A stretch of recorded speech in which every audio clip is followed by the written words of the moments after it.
বিসমিল্লাহির রহমানির রহিম। প্রিয় দেশবাসী, আসসালামু আলাইকুম। হঠাৎ করেই দেশের পূর্বাঞ্চল, বিশেষ করে উত্তর পূর্ব এবং দক্ষিণ পূর্বাঞ্চলে সৃষ্ট আকস্মিক বন্যা পরিস্থিতির মারাত্মক অবনতি ঘটায় লক্ষ লক্ষ মানুষ পানিবন্দী হয়ে পড়েছেন।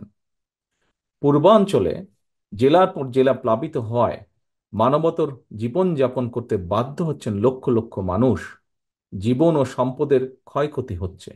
বন্যায় এরই ভিতর মৃত্যুবরণ করেছেন কয়েকজন মানুষ। ভয়াবহ বন্যায় বিপর্যস্ত হয়ে পড়েছে জনজীবন।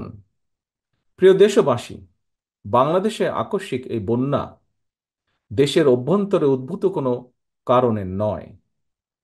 বন্যা কবলিত অঞ্চলে লাগাতার ভারী বৃষ্টিপাত হলেও সেটি পূর্বাঞ্চলে বন্যার মূল কারণ নয়।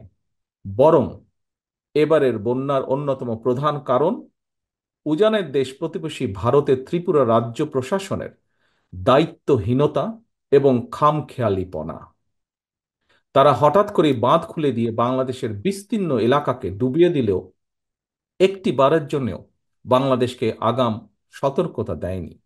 ফলে আকস্মিক বন্যার দেশের বিস্তীর্ণ এলাকা ভাসিয়ে নিলেও পরিস্থিতি মোকাবেলায় বাংলাদেশ সামান্য একটু প্রস্তুতির নেবার সুযোগ পর্যন্ত পায়নি। প্রিয় দেশবাসী, বন্যা কবলিত এলাকার মানুষগুলো এখন মহা বিপদে। সহায় সম্বল হারিয়ে লাখো লাখো মানুষ এখন নিদারুণ অসহায়। এমন পরিস্থিতিতে আপাতত কোনো অভিযোগ পাল্টা অভিযোগ তুলে সময় ক্ষেপণেরও সময় নেই। বিএনপি বিশ্বাস করে বন্যা কবলিত এলাকার মানুষের জীবন ও সম্পদ রক্ষা করাই এই মুহূর্তের প্রধান অগ্রাধিকার। দেশের বন্যা পরিস্থিতিতে আমি সারা দেশে, বিশেষ করে দেশের যেসব এলাকা বন্যা আক্রান্ত হয়নি সেসব এলাকার বিএনপি এবং এর অঙ্গ ও সহযোগী সংগঠনের নেতাকর্মীদের প্রতি আহ্বান জানিয়ে বলতে চাই, আপনারা সমন্বিতভাবে বন্যা কবলিত এলাকার মানুষের পাশে দাঁড়ান। বন্যা কবলিত এলাকার মানুষের প্রতি সহায়তার হাত বাড়িয়ে দিন। বন্যা কবলিত অঞ্চলে খাদ্য, বস্ত্র, চিকিৎসা এবং ওষুধের সহায়তা দিন, ব্যবস্থা করুন। তাদের নিরাপত্তায় পাশে দাঁড়ান। নেতাকর্মীদের প্রতি আরও একটি বিষয় বিশেষভাবে সতর্ক থাকার আহ্বান জানাই। আপনারা জানেন, দেশ ছেড়ে পালিয়ে যাওয়া বিতাড়িত স্বৈরাচার দেশে মানুষে মানুষে হিংসা, বিরোধ, বিভেদ তৈরি করেছিল।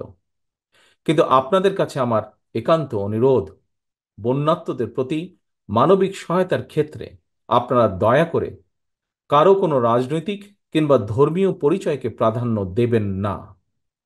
একই সঙ্গে আপনারা ব্যক্তিগত কিংবা দলীয় উদ্যোগের পাশাপাশি বন্যার্তদের সহায়তার জন্য সরকার ও প্রশাসন আপনাদের কাছে কোনো সহযোগিতা চাইলে দয়া করে সাধ্য মতন সহযোগিতার হাত বাড়িয়ে দিন। প্রিয় দেশবাসী, দল, মত, ধর্ম, বর্ণ নির্বিশেষে আমরা যদি ঐক্যবদ্ধভাবে বন্যা কবলিত মানুষের পাশে দাঁড়াই, যার যার সাধ্য মতন বিপদগ্রস্ত মানুষের সহায়তায় এগিয়ে আসি, আল্লাহর রহমতে আমরা অবশ্যই এই পরিস্থিতি মোকাবেলায় সক্ষম হব ইনশাল্লাহ। আল্লাহ হাফেজ। বাংলাদেশ জিন্দাবাদ। বাংলাদেশ জাতীয়তাবাদী দল জিন্দাবাদ।